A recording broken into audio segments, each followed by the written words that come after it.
obviamente, né, nesse momento onde a gente teve que reaprender muita coisa, né, onde a gente teve que entender toda uma maneira de se relacionar com o digital, né.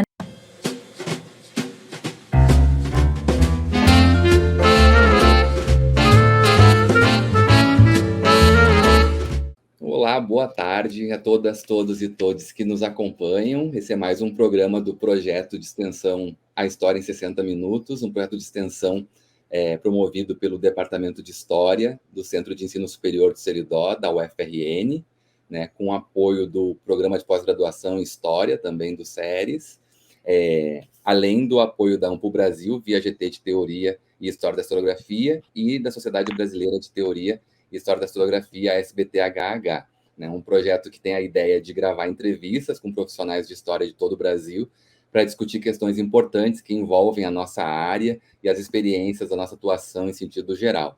Quero reforçar também que a divulgação das entrevistas, do projeto como um todo, sobre o grupo de discussão também, do qual esse projeto também é uma das partes desse projeto, basta acessar o Instagram, no perfil oficial desse projeto, que é @60, escrito por extenso, _história. E também quero reforçar que as entrevistas entram nos canais do Departamento de História do SERES e do Programa de Pós-Graduação em História do SERES, né, os canais institucionais, então, do curso de História do SERES UFRN, toda sexta-feira às 17 horas, no YouTube, e também ficam disponíveis em formato podcast, na nossa conta também no Spotify, nessa outra plataforma, para quem prefere ouvir, né, as entrevistas.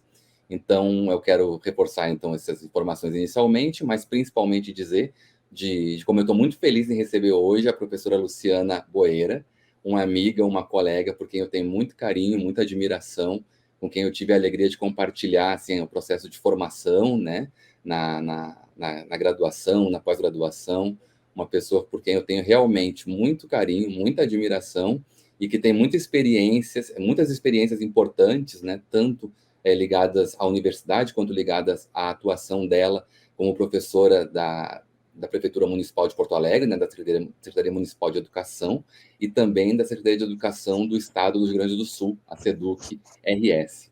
Muito bem-vinda, Lu, muito obrigado por ter aceitado participar do projeto aqui. Boa tarde, muito obrigada, Evandro. Eu fico muito feliz, né, em poder participar. Espero que eu possa contribuir com o projeto. Tenho certeza que sim, Lu. Tenho certeza que vai contribuir muito. Eu queria começar a nossa conversa com uma pergunta geral, mas nem por isso, assim, menos importante. É bastante importante ter a opinião de todas e todos os colegas que passam aqui por esse projeto, né? E principalmente levando em consideração a tua experiência já de anos, né, assim, de alguns anos como professora do ensino fundamental, né, fundamental e médio, e também, né, enfim, na atuação direta, assim, na escola em diferentes frentes, como é o caso da tua experiência, né. Sim. O que é a história, Lu, no século XXI, na tua opinião? Ou se ficar muito amplo, assim, no século XXI, nesse ano de 2022, assim, nesse momento da nossa história, o que é a história, né, como conhecimento, assim, na tua opinião?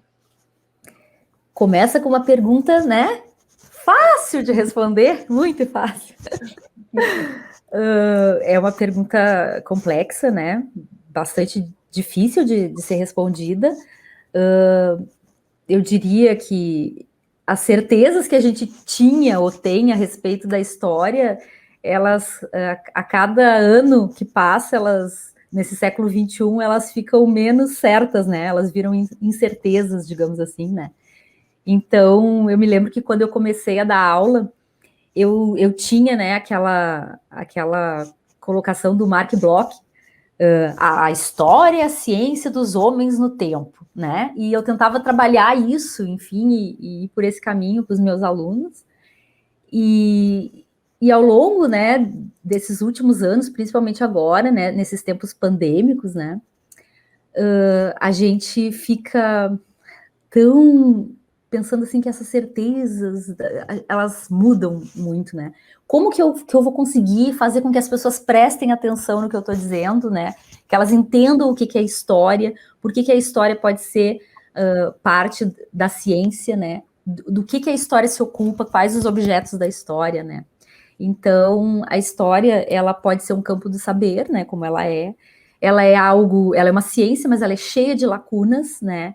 Ela é um campo sempre em disputa, principalmente agora, né? Nesse momento, onde a gente está, esse momento tão difícil, principalmente no Brasil, eu não digo só no Brasil, muito pior ainda, pelas questões que a gente vê políticas, né? Que estão realmente nos pegando aí.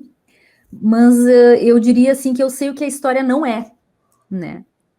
A história não é mestra da vida e a história, ela não é uma história cívica. Pelo menos a história que eu quero que os meus alunos acompanhem, aprendam, enfim, ela não é essa história, né? E é muito engraçado, porque às vezes eu tô narrando, porque a história também é narrativa, né? Às vezes eu tô narrando para eles partes dessa história, para que a gente possa fazer uma reflexão a respeito dela, porque a história também é reflexão, né? Eles sempre dizem, mas Sora, porque eles chamam aqui no Rio Grande do Sul de Sora, né? Professora, eles diminuem e chamam Sora. Eles dizem, mas Sora, a gente não tá entendendo. Como é que as pessoas não aprendem com a história? Daí eu falei, pois é. Eu me pergunto isso também, né? Mas é bem por aí. A história, ela não é mestra da vida. Ela não... Daí eu já começa a discussão, né? Da história magistra com eles, enfim, né? E do que a história é agora, do que ela é nesse século XXI, muito difícil da gente dizer, porque a história é algo muito subjetivo também, né? Ela passa por isso. Mas eu diria que eu tento, né, sempre trabalhar a história nesse sentido com eles, que ela seja um deleite para eles, um divertimento, né? Porque isso é importante, principalmente quando tu tá atuando com jovens, né? Ou com crianças também. Mas eu também tento fazer com que eles percebam a importância da reflexão histórica e se vejam sempre como agentes, né? Como partícipes dessa história, como participantes mesmo da história. Mas é uma pergunta muito complexa, né? Ela é muito complexa.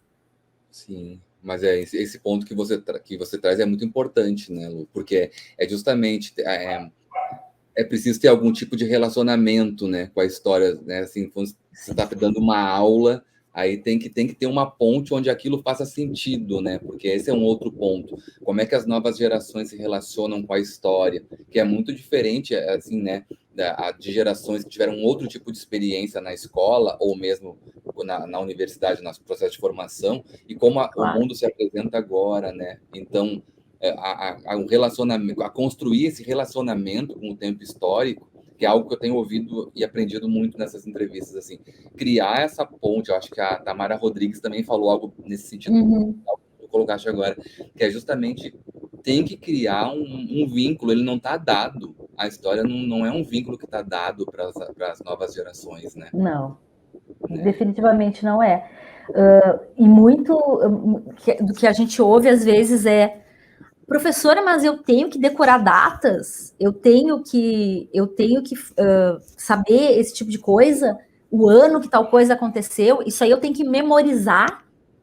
Não, gente, não, a gente não vai, né, não vai falar sobre isso, nós não vamos falar sobre uma história em que vocês têm que memorizar datas. Algumas datas, para o historiador, elas são incontornáveis, né? Sei lá, 1500, 1789, 1822, né? Para eles isso não tem o menor, né? Não significa nada. Daí, claro, obviamente, eu digo, não, gente, essas datas aqui são importantes para nós, para a gente entender algumas coisas e tal, mas não é isso que eu quero de vocês, não é isso que eu quero, que eu estou fazendo aqui.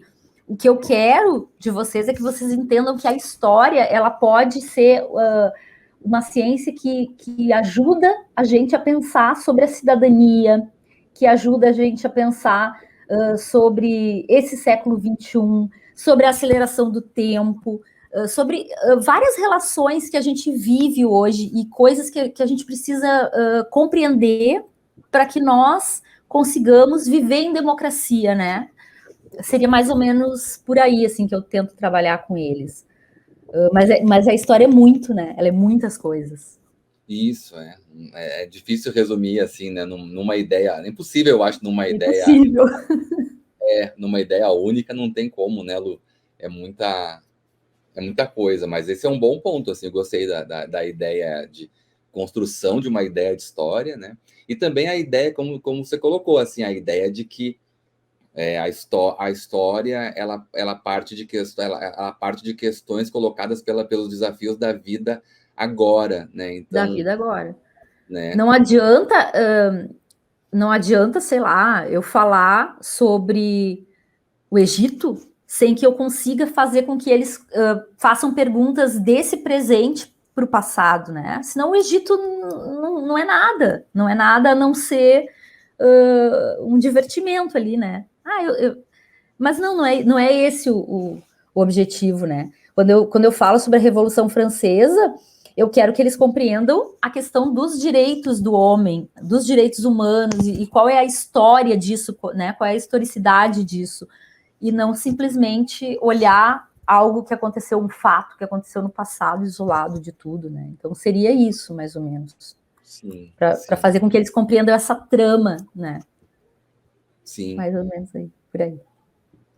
E Lu, tu como uma pesquisadora, né, de história da historiografia, século XIX do Brasil, né, tem tanto uma dissertação de mestrado quanto uma tese de doutorado importantes, né, que refletem sobre o processo de estabelecimento da história como um conhecimento, definido como um conhecimento específico, né, no Brasil, e em particular por causa do Rio Grande do Sul, e as articulações da província de São Pedro, na época, né, como é o título do teu trabalho, com o Rio de Janeiro, enfim, a sede do Império naquela época e tal, como desse lugar, né, de alguém que examinou o processo de formação da disciplina na graduação, no mestrado e no doutorado, né? Uhum. O que tu achas, assim, que a gente ganhou e o que a gente perdeu, o que a gente pode recuperar, de repente, inclusive, se houve alguma perda em termos, assim, tá? Nossa, como tu disseste, a história é muito mais do que uma ideia única que a explique, ela é muita coisa ao mesmo tempo.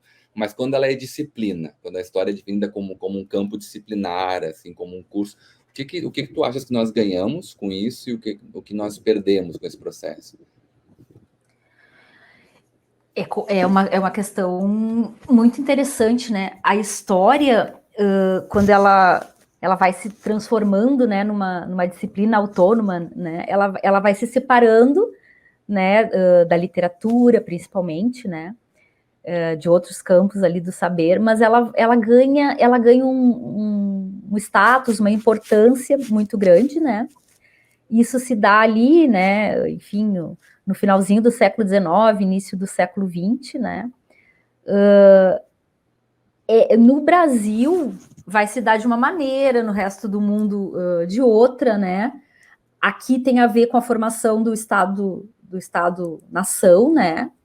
Então essa história, inicialmente, ela vai, quando ela surge, ela é para falar sobre esse homem nacional e essa formação desse cidadão brasileiro, né? Daí, ao longo lá do século XX, do início do século XX, esse cidadão, esses deveres cívicos desse cidadão, né?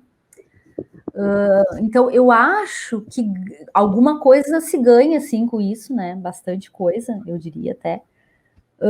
E outras se perdem, né? Daí tem a ver também com toda essa formação do campo da história, tem a ver também com essa separação da literatura, que eu considero até uma perda, né? Eu acho que é uma perda grande aí.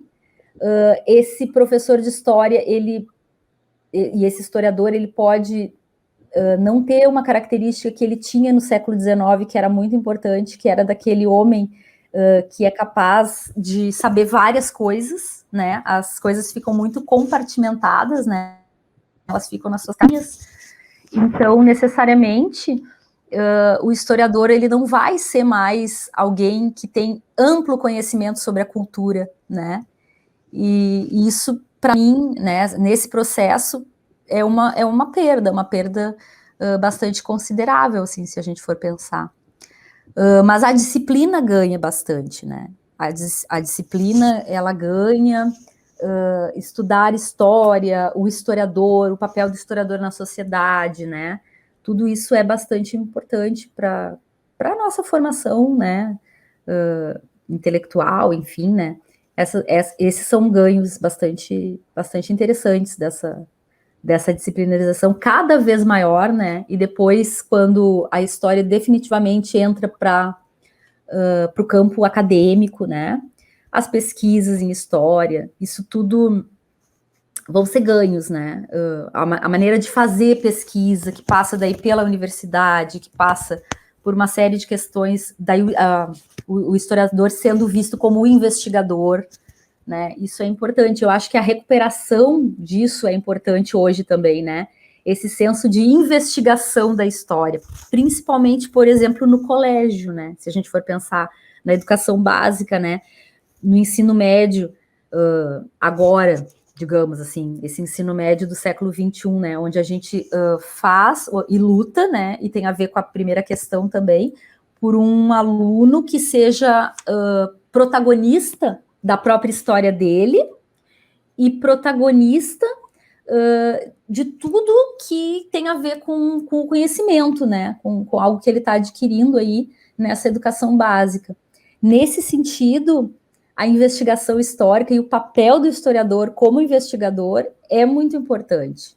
E nós conseguirmos fazer com que esse jovem reflita sobre isso e se coloque como uma pessoa autônoma que está tentando, né, enfim, adquirir conhecimentos e saberes, isso é bastante importante, né, desenvolver as suas capacidades, para a gente usar lá as palavras da BNCC, né, as suas capacidades, suas habilidades, as suas competências, isso é muito importante. Então, eu acho que, nesse sentido, quando a história vira disciplina, ela ganha, né, muito nessa formação, pode ajudar muito nessa formação da autonomia e do protagonismo dessa juventude que está aí.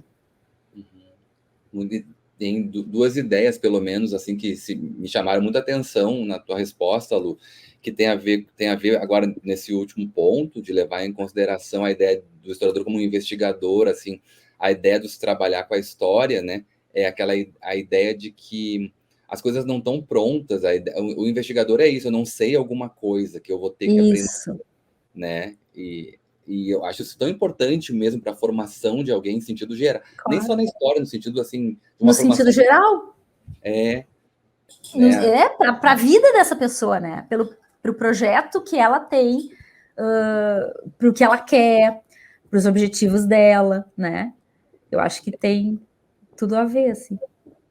Porque parece que tem um conflito, né, Lu? Assim, o mundo de hoje, com novas tecnologias e muita mudança, que a gente tem que se adaptar muito rápido, assim, nas últimas décadas, a velocidade, eu digo assim, dos smartphones, do mundo dos aplicativos e, enfim, todos os sistemas que são atualizados a cada 2 meses. Quer dizer, o mundo diz que a gente tem que aprender a se adaptar a todo momento a novas realidades e novas práticas. E, ao mesmo tempo, quando a gente pensa em conhecimento histórico, em ciência em geral, parece que as pessoas querem tudo pronto, que venha pronto. A história já está dada, não tem que perguntar mais nada, ela está pronta.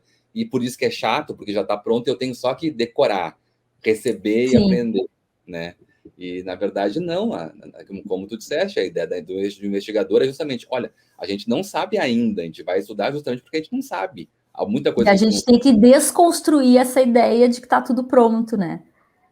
Para poder construir outra coisa. Senão, não vale a pena, não tem por que a gente estar lá e estar entendendo juntos um pouco, tentando entender um pouco o que é essa história, né? Essa história e as suas irmãs ali, né? A sociologia, a geografia, a filosofia, né? Enfim, todas essas humanas aí.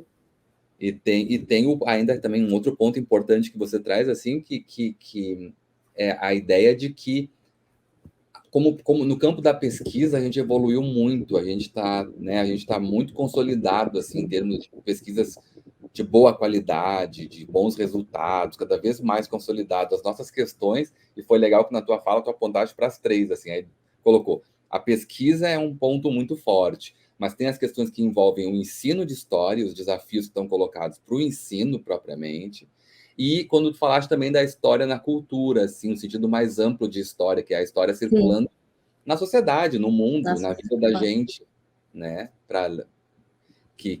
esse é o desafio, né? Fazer a história fazer parte da nossa vida para além dos espaços institucionais, assim, a escola, a universidade, né? Tá na vida das pessoas, assim. Eu acho que algo recorrente também nesse projeto do que vem nas falas, assim.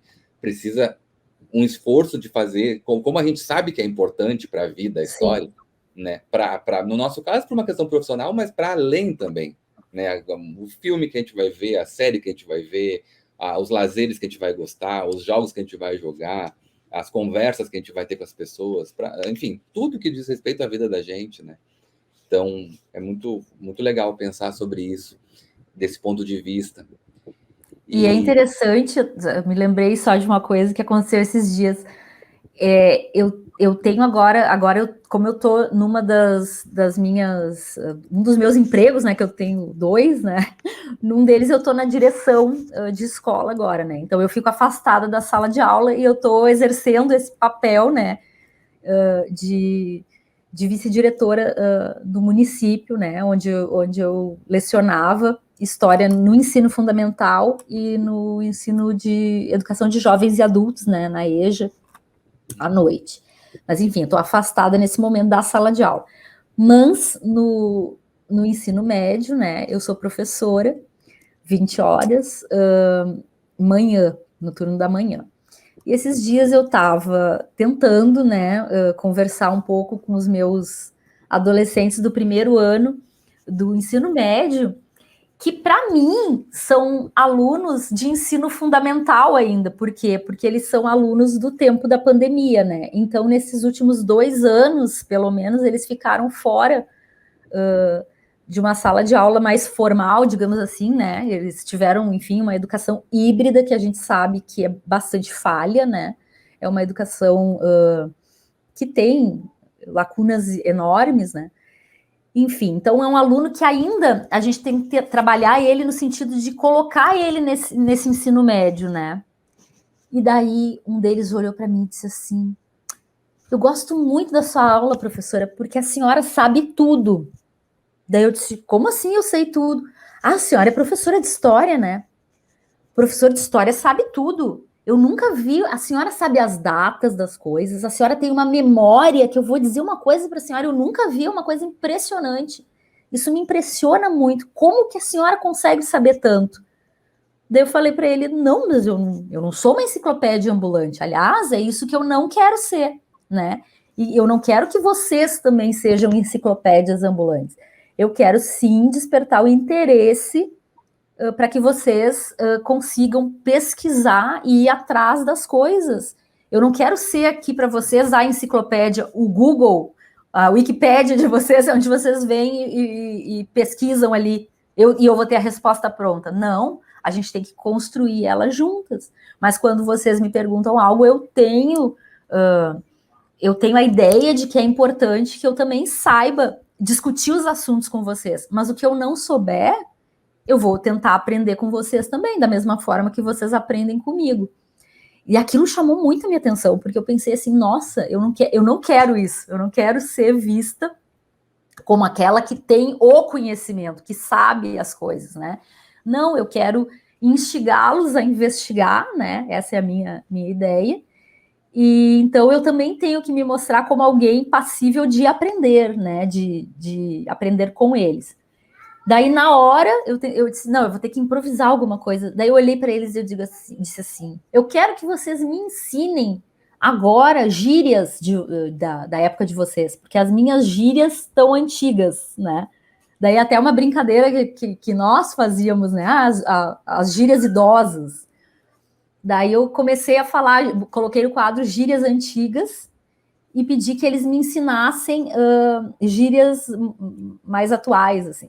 Então, eles começaram a falar de uma linguagem que eu não entendi. Eu disse, gente, o que vocês estão dizendo? Foi muito engraçado, porque daí eles traduziam para uma linguagem mais culta o que eles queriam dizer ali.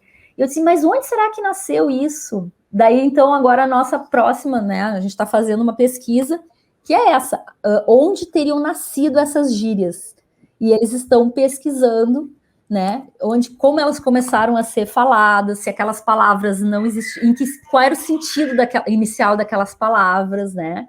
Por que elas se transformaram, enfim. E daí os regionalismos das gírias também, né?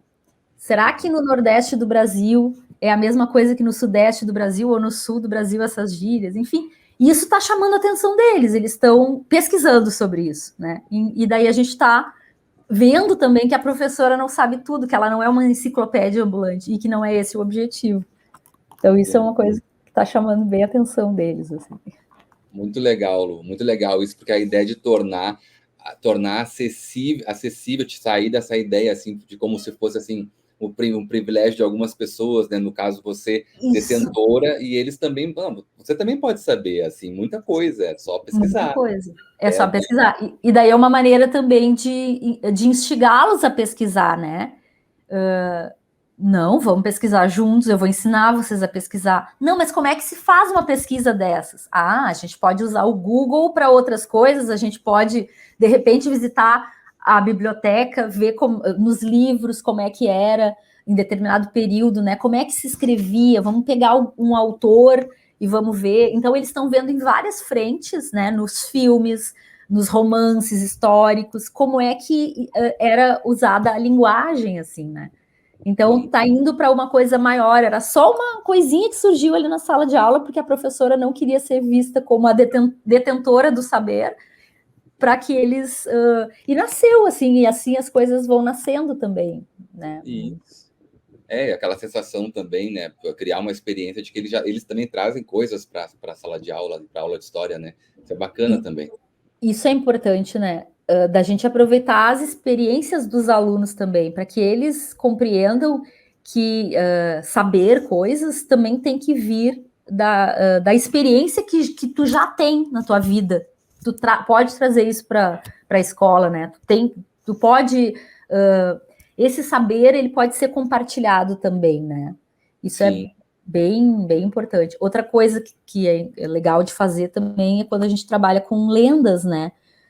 Lendas e mitos do bairro.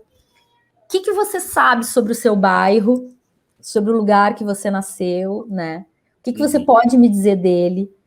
Daí eles, então eu também sou histórico, porque eu tô dentro desse bairro e eu sei coisas desse bairro. Sim. E assim a gente vai indo, vai trabalhando, assim. É bem importante. Isso é tão importante, por isso os tempos, os horários da importância das aulas de história, de ter uma carga horária razoável de história para que isso possa ser trabalhado, né? Mas, Lu, eu queria aproveitar também, na tua resposta, tu comentaste que tu estás agora como diretora, né, no município, né? Pelo que eu entendi. Como tem sido... Vice-diretora. Vice-diretora. E como tem sido a experiência, assim, de gestão nesse momento, inclusive, assim, pandemia, enfim, como é que tem sido a tua experiência na gestão, assim, escolar, né? Evandro, eu costumo brincar, né, que a única lei que existe em história, a gente sempre brinca isso, é a lei de Murphy, né? Então, obviamente, se eu concorri numa chapa para direção de escola, tinha que vir uma pandemia. É claro, não poderia ser diferente. Então veio a pandemia, né? Então, exercer um papel de liderança, um papel no meu caso, a vice-direção, né? Mas muito, num diálogo muito tranquilo e um diálogo muito amoroso com a diretora e o nosso companheiro segundo vice, né? Que nós somos 3 na direção. A minha escola tem mais de 1.300 alunos, então são 3 turnos de trabalho. Nós temos que nos dividir, né? 3 pessoas, 2 seria praticamente impossível, né? Para gerir uma escola desse tamanho. Então, nós temos, assim, um bom relacionamento e a gente divide muito as coisas. Mas, obviamente, né? Nesse momento, onde a gente teve que reaprender muita coisa, né? onde a gente teve que entender toda uma maneira de se relacionar com o digital, né, nessa era digital que às vezes as pessoas tendem a ter momentos assim que elas pensam, não, eu não posso lidar com isso agora, eu não quero lidar com tecnologia. Muitas vezes a gente vê colegas que pensam assim, nesse momento a gente foi obrigado, né? A gente foi obrigado a lidar com isso, então foi uma maneira de aprender coisas novas, né? Tive que aprender coisas novas, todos tivemos, e mais do que isso, tive que ter, digamos, a tranquilidade para passar para os colegas, para que eles ficassem confiantes em aprender algo novo, né? Também, porque o novo ele assusta muito, né? Ele assusta demais. Então eu sempre costumo dizer assim que quando tem algo novo na tua frente, a primeira coisa que tu quer fazer é escapar. Não, eu não quero isso, eu já sei desse jeito, então eu não vou mudar. Não, mas nesse momento não tem alternativa, né? Então, tivemos que aprender. É uma nova linguagem, né? Que a gente teve que aprender. Então, foi muito bonito de ver as pessoas tendo confiança na gente, em dizer, quando a gente diz, não, tu vais aprender isso, eu vou te ajudar. E daí a gente ajuda, enfim, as pessoas a lidar com algo tão difícil para muitos professores, mas principalmente para os professores que são mais velhos, enfim, e que têm resistências à tecnologia, né? Daí foi complicado. Mas conseguimos. Outras questões vieram, né? A crise financeira terrível que até agora, né, está cada vez pior, né? Essa crise financeira fez com que muitos dos nossos alunos e até colegas não tivessem como ter aparelhos tecnológicos adequados para conseguirem, enfim, acompanhar as aulas ou até dar aula, né? E a resposta dos governos, né, sempre foi uma resposta muito vagarosa para as necessidades que eram imediatas, né? Em relação a isso. Por exemplo, os estudantes pouco conseguiram acessar, muitas vezes, e quanto mais humilde é a comunidade, mais periférica ela é, né? Muitos não conseguem acessar as aulas online, né? A questão da autonomia também, né? Às vezes a criança é muito pequena, ela não tem como ter uma aparelhagem de celular, ela não tem um celular ou um notebook, enfim, para que ela consiga acompanhar. Então, isso tudo é complicado demais, né? Foi complicado e ainda está sendo complicado. Hoje, o nosso ensino, digamos assim, está 100% presencial, né? Mas não foi em todos os lugares que a gente conseguiu que o Google Sala de Aula ou outras ferramentas, né, outras plataformas educacionais continuassem sendo utilizadas, né? Em alguns espaços, sim, né? No ensino médio, por exemplo, né, onde eu sou professora, eu uso o Google Sala de Aula regularmente, toda semana. Os alunos sabem que eu coloco conteúdos ali complementares para eles saberem mais, enfim, né, sobre determinado assunto. Por vezes coloco algum tipo de avaliação, um Google formulário, né, enfim. Assim a gente vai fazendo, coloco documentários para eles assistirem, eles gostam muito. E é muito interessante, porque eles aprenderam, eles conseguiram aprender que nem tudo que eu não coloco em sala de aula, né, no quadro, e coloco lá no Google, aquilo tem que ser considerado também. E eu muitas vezes eu escrevo assim, ó, é só para vocês saberem mais, não vou cobrar isso aqui. E eles leem, né? Eles acham interessante, eles leem, eles até pedem. Agora, a questão da guerra na Ucrânia, por exemplo. Não, Sora, a gente quer entender a guerra na Ucrânia, o que a senhora pode nos dizer sobre isso e tal? Daí eu vou lá, coloco material, seleciono material para eles, coloco lá, eles leem e vêm com aquele material e querem discutir. Isso é interessante, assim. Mas essa autonomia no ensino fundamental ela é muito mais complicada, ainda mais quanto mais pobre é a comunidade, né? E quanto menos o poder público investe em conseguir fazer com que aquelas pessoas possam ter acesso a uma internet e coisas do tipo. Então foi muito difícil, né? A Prefeitura de Porto Alegre, particularmente, ela pouco fez, né, por essas pessoas, pouco fez. Então a gente se viu com material impresso, né, entregando material impresso muito mais do que possibilitando que aquela criança tivesse acesso a isso que nós estamos fazendo agora, por exemplo, uma conversa, né, através da internet. Isso pouco a gente conseguiu fazer. Quando a gente conseguia fazer, assim, não era para todos. Então, é muito excludente, foi muito excludente, e ainda é muito excludente, porque, às vezes, porque até agora a gente sabe que crianças não vão à escola, muitas vezes, porque elas não têm um sapato, porque elas não têm roupa de frio. Aqui no Rio Grande do Sul está muito frio, né? Então elas não têm meios para fazer isso. Tem famílias que perderam tudo, pais desempregados, enfim. Agora a gente teve um caso na minha escola de ensino médio em que ficamos alguns dias, né, com o ensino remoto, porque houve um surto de Covid, né? Agora, 2 semanas atrás, um surto de Covid, e então a gente precisou fechar a escola, fazer a desinfecção lá do local, e eles ficaram com o ensino remoto, né? E daí eu coloquei atividades lá, porque daí sim o ensino remoto obrigatório, digamos assim, enquanto estávamos em casa, e alunos vieram me dizer, professora, eu não tinha luz, porque a gente não conseguiu pagar a conta da luz.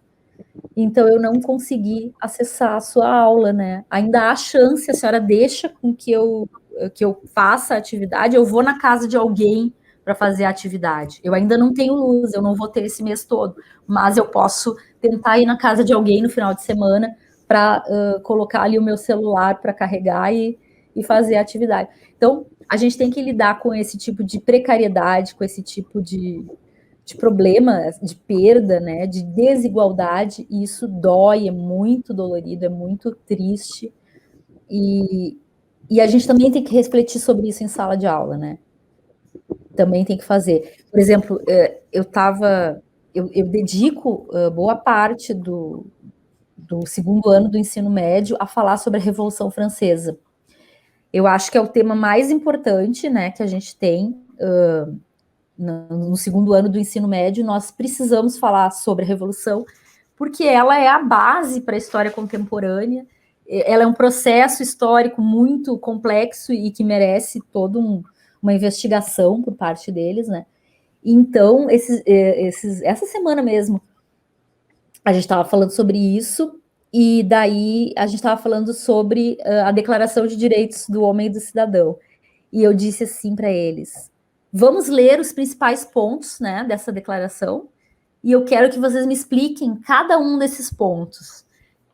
E daí foi muito, muito interessante, assim, que um aluno, quando eu li assim, ó, direito à dignidade humana. Eu disse, o que é isso? O que é direito à dignidade humana? Daí, primeiro, um silêncio. Daqui a pouco o menino olhou e disse assim, osso, Sora. E eu, osso? Como assim osso? Osso! Estão vendendo osso no supermercado. A gente está comprando osso. A gente não pode comprar carne, porque a gente não tem dinheiro para comprar carne. Isso é indigno. Isso é a falta de direito à dignidade humana. Eu nem preciso dizer que eu me debulhei em lágrimas na sala, porque o aluno conseguiu fazer, né, aquela relação, que é tudo que a gente quer, né, com o nosso presente e o que o passado pode nos auxiliar e nos dizer sobre o nosso presente, né. Então, daí a gente começou a falar sobre dignidade, indignação, né, e daí a gente começou a falar sobre voto, democracia, o que a gente pode fazer para mudar as coisas, né, e, enfim, a Revolução Francesa tem tudo a ver com isso, e foi muito interessante de ver a capacidade do aluno de fazer essa relação. E daí é isso, né? Isso que o professor de história quer. Ele te ensina a ver, mas daí é tu que vai ver. E é tu que vai ler o mundo a partir desse jeito que o professor está te auxiliando a conseguir ver as coisas, né? Seria mais ou menos por aí. Sim, muito importante ter o teu relato, Lu, porque, enfim, é isso mesmo que você falou, assim, a pandemia escancarou as desigualdades, é muito difícil, né? A gente viu, nós como professores, a gente viu em todos os espaços essa desigualdade apareceu também aqui, nós vimos, acho que todos os profissionais de educação viram, e sem assim, a disposição, muitas vezes, né, do poder público, assim, sanar esses problemas.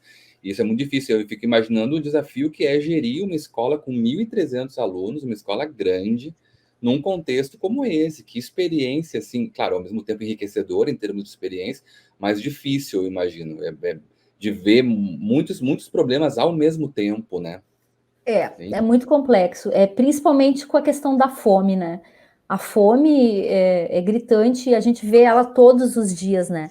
Porque numa escola pública, com 1.300 alunos, você vai ver desde aquela criança que tem certa condição, que o pai consegue, né, mantê-la, até aquela criança que na pandemia ela, por exemplo, é uma criança especial, ela é uma criança autista, digamos assim, né? Como vários casos que nós temos lá.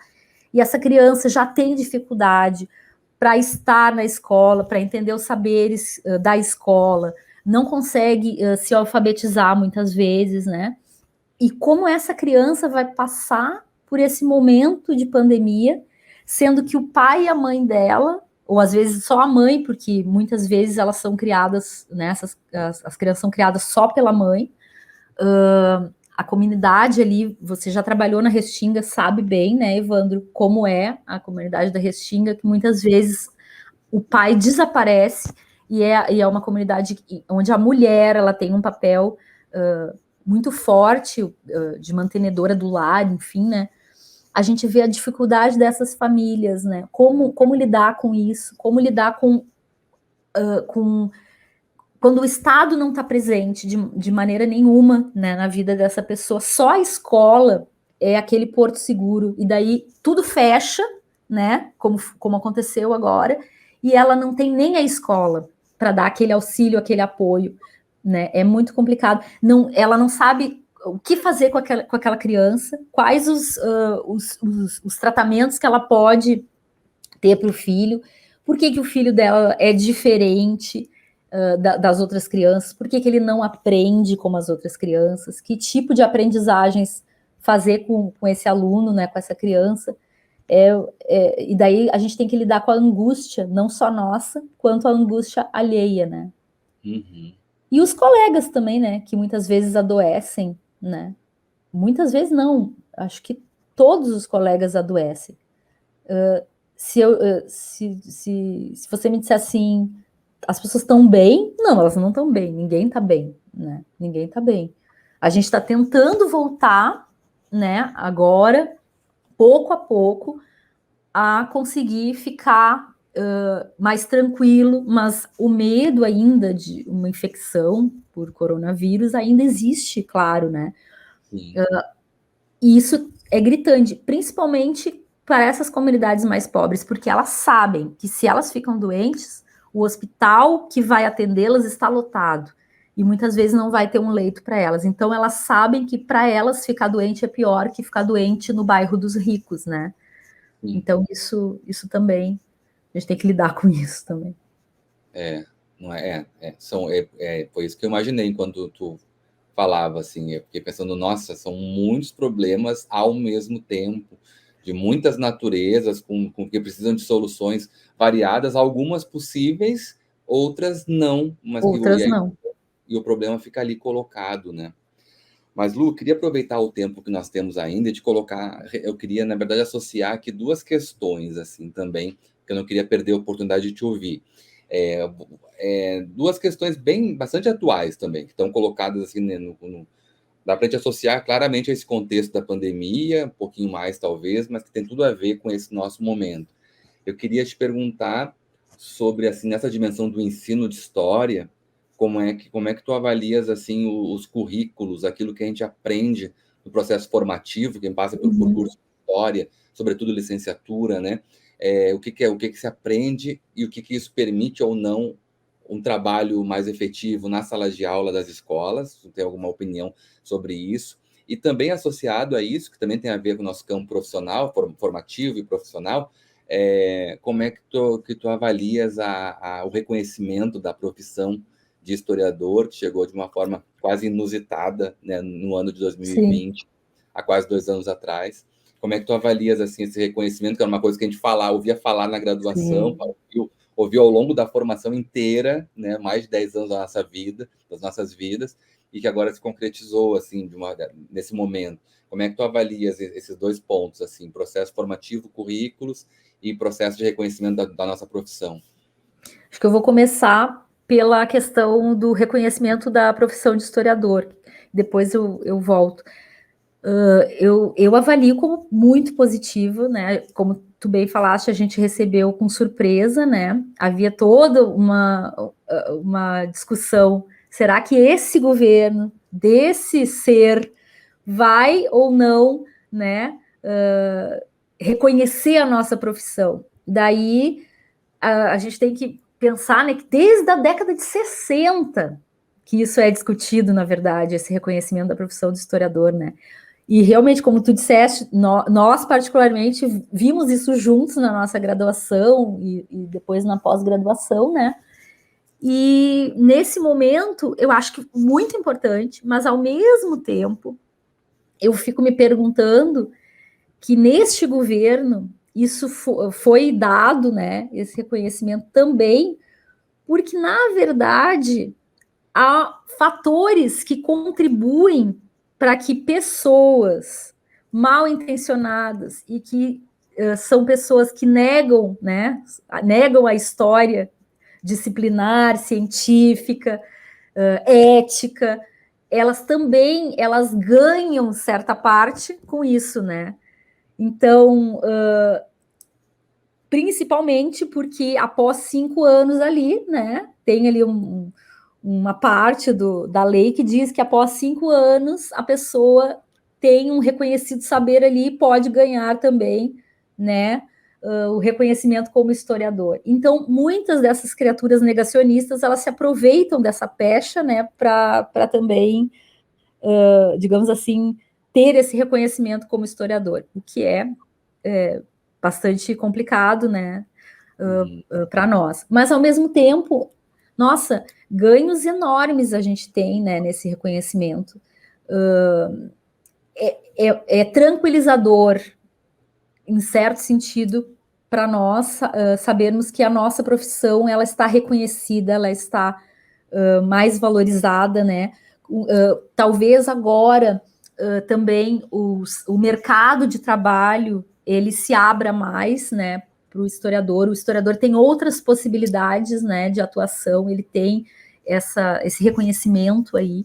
Então, acho que nesse sentido é muito importante. E talvez essa possibilidade de atuar, né, em mais locais e ter mais postos de trabalho disponíveis seja algo muito relevante, né, para as futuras gerações, para esses alunos, esses estudantes até do ensino médio que às vezes se sentem bastante instigados, né, por nós professores enfim, ir para a docência, né? Acho isso algo bastante importante.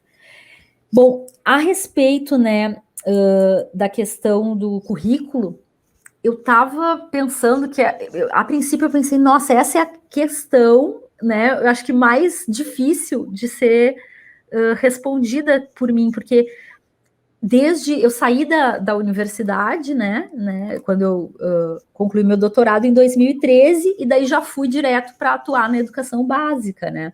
Então, eu estava longe do currículo faz um tempo já, né, do currículo da graduação, porque nós nos formamos, né, Evandro, foi em 2006, foi? Acho que foi, né? Em 2006, então, foi a última vez, assim, que eu pensei na questão do currículo, né, da graduação, propriamente dita. Mas daí eu fui olhar a nossa grade curricular hoje, né, e eu estava pensando, eu olhei, te confesso mais, estudei um pouco mais a grade curricular da licenciatura em História, né, E eu tive surpresas bem positivas, assim, principalmente nas primeiras etapas do curso, né? Como, por exemplo, eu vi ali eu particularmente olhei a grade curricular da nossa Universidade Federal do Rio Grande do Sul, né, a URGS, onde nós nos graduamos, em que ela coloca ali oficina de leitura e escrita de textos históricos, é uma disciplina de 6 créditos, portanto são 90 horas, né? Eu achei bastante importante, porque ela é pré-requisito para muitas outras disciplinas que estão ali na grade curricular, né? E o quanto é importante, porque ela tem tudo a ver com essa nova base nacional curricular, né? A BNCC, na medida em que hoje na BNCC são grandes campos, né? Grandes campos que a gente precisa dar conta enquanto professores, né? E precisa e a gente está mudando, né, completamente a nossa maneira de dar aula e de explicar, né, as coisas para os alunos. Não é mais algo tão conteudista, não tende a não ser, né? E daí, então, essas oficinas de leitura e escrita, elas são muito importantes para que a gente forme essas novas gerações, né? E para que a gente tenha professores que estão cada vez mais, digamos assim, eles têm uma formação cada vez melhor para trabalhar com essa nova maneira de olhar o ensino de história, né? Então, quem está se formando agora vai ter vantagens em relação a gente, que não teve esse tipo de formação, né? Outra disciplina que me chamou a atenção aqui, que eu achei magnífico, né, é a história e relações de gênero. O quanto as relações de gênero estão aqui, né, na nossa cara, a gente precisa lidar com isso o tempo inteiro. Quando a gente fala em sala de aula para esses jovens sobre as questões dos direitos que eles têm que ter, do quanto eles não podem aceitar serem tratados de uma maneira desigual. Quando a gente diz bom dia, boa tarde, boa noite a todas, todos e todes, o quanto isso é agregador, né? O quanto isso chama as pessoas e o quanto isso é importante, o quanto aquele jovem ele vai te olhar e vai dizer: gostei desse professor, gostei dessa professora. Não é uma pessoa conservadora, tacanha e que vai achar que eu sou diferente. Não, eu estou conseguindo incluir esses jovens, né? E, enfim, há assuntos que a gente pode trabalhar em sala de aula que são riquíssimos, né? E que agregam esses jovens, que fazem que eles se percebam participantes, né? Que eles se percebam parte dessa história do século XXI. É muito legal, assim. Então, relações étnico-raciais também, né? Coisas que nós não tivemos, né? Aqui, história e relações étnico-raciais, são 60 horas, 4 créditos na etapa 3 do curso. Depois, na etapa 4, docência e pesquisa, aula, método, educador. Enfim, nós não tivemos isso. E os estágios, né? O quanto os estágios agora são importantes no currículo. Ou seja, não fica só no campo da teoria. A gente vai para a prática, vai desde a graduação para a sala de aula, enfrentar o problema real, né? Enfrentar os desafios da inclusão, né? Principalmente. O que nós podemos fazer para que aquela pessoa que ela sim necessita, né, de uma educação diferenciada, como ela pode ser acolhida, o acolhimento, e são palavras assim que são básicas e que a gente precisa lidar com elas, né? E o quanto isso precisa se aproximar, né, desse professor. Nós estamos correndo atrás disso agora, né? Nós da educação básica, né? Enfim, e agora é muito mais difícil fazermos formações para isso.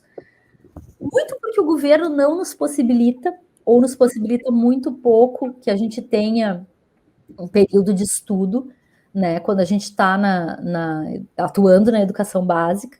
Então, assim, se eu quero fazer um mestrado, se eu quero fazer um doutorado, o quanto eu vou ter de liberação da minha mantenedora para que eu possa, enfim, voltar para a sala de aula.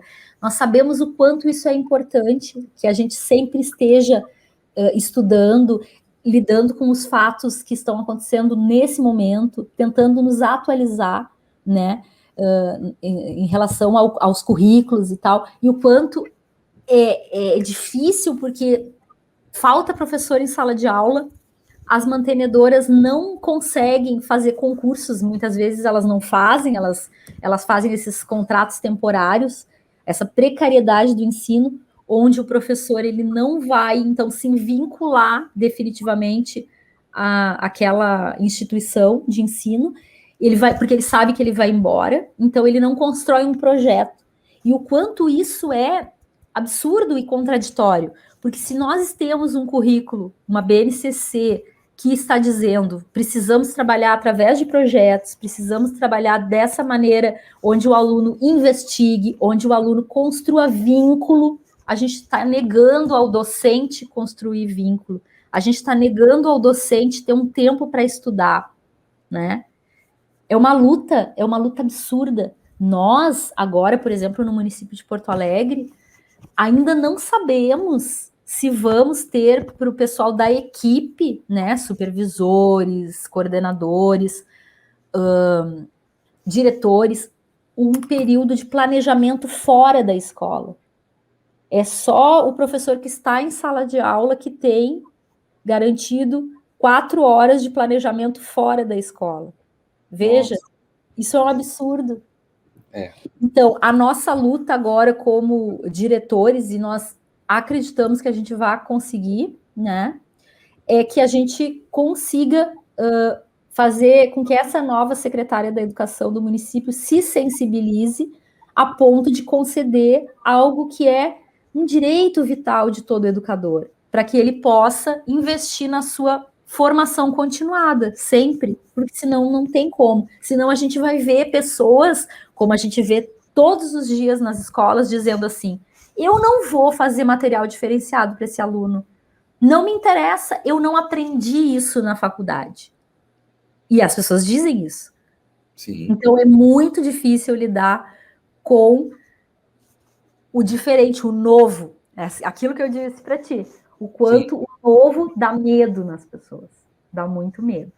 Mas, enfim, eu fiquei super surpresa, né, com essa nova maneira de organização da grade curricular e acho que ela contribui para essa nova, para esse novo ensino de história que pode sim ter coisas importantes e vantagens aí quando a gente trabalha com esses grandes temas, né?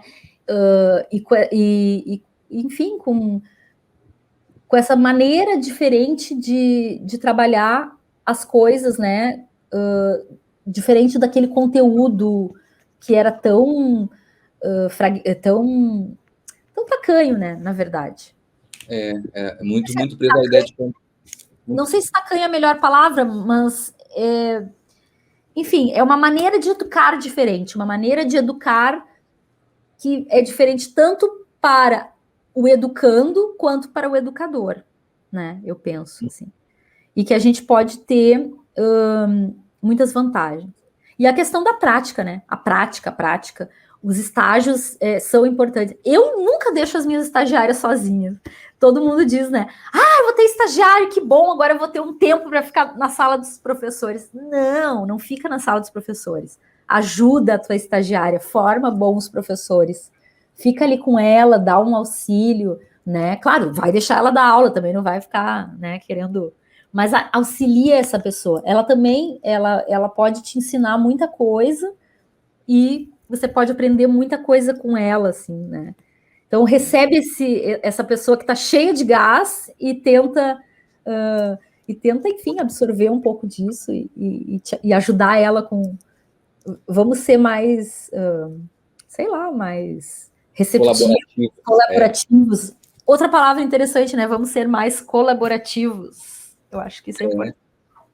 Essa ideia dos estágios ganharem mais importância no processo de formação é muito bacana mesmo, porque a gente vê em outras áreas o quanto estagiário é importante, e, por exemplo, no nosso currículo, do nosso tempo, na nossa época, que também não é tanto tempo assim, né, Lu? Mas, assim, era diferente, era um currículo, era um estágio ao final do curso, no último semestre, único, era uma coisa muito rápida, e agora não, né? O profissional vai se formando em termos da prática mesmo, no nosso currículo lá, salvo engano, desde o terceiro período, já começam os estágios, assim, lá no nosso... Isso, aqui, deixa eu ver, na URGS... eu acho que começa depois, mas, enfim, também é bem antes do que era na nossa época, né? A outra coisa que eu achei interessante... é obrigatório a língua brasileira de sinais, Libras. É obrigatório agora. E antes não era, né? Para nós não era. Aliás, a gente não fez nenhuma cadeira de educação especial. Eu me lembro que eu fiz a minha cadeira de educação especial quando eu entrei no bacharelado em História.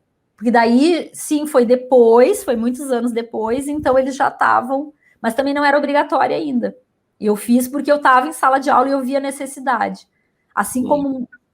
E hoje em dia parece que há um diálogo maior, né, entre a academia e a escola, porque está se percebendo que é necessário olhar para tudo isso aqui, que, na verdade, na nossa época já era bem defasado. Na nossa época, né, Ivan?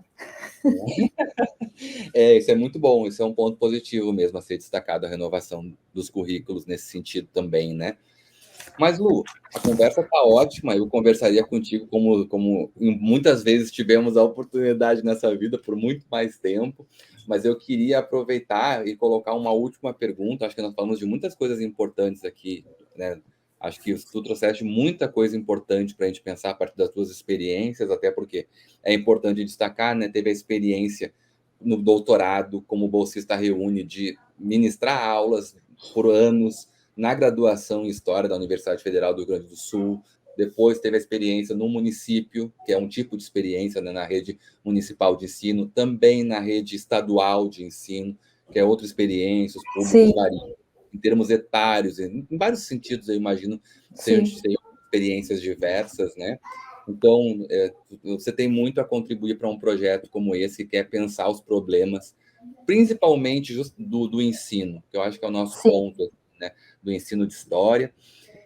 Mas eu não queria perder a oportunidade, não queria deixar de fazer uma última pergunta, uma pergunta também bastante afetiva, assim, subjetiva, pessoal até, de uma certa forma, né? Mas eu gosto muito de ouvir, assim, eu gosto muito de encerrar as entrevistas com essa pergunta, que é assim: pensando em tudo isso, nesse processo todo que a gente vive e viveu, que você vive e viveu, de que forma, assim, tu achas que a história faz parte da vida das pessoas, pode ser, inclusive, né, das pessoas em sentido geral, não só de estudantes, mas das pessoas da tua vida, e também, em particular, qual o sentido que a história tem, ou atribui, né, para a tua vida, em particular, a tua vida como Luciana Fernandes Boeira?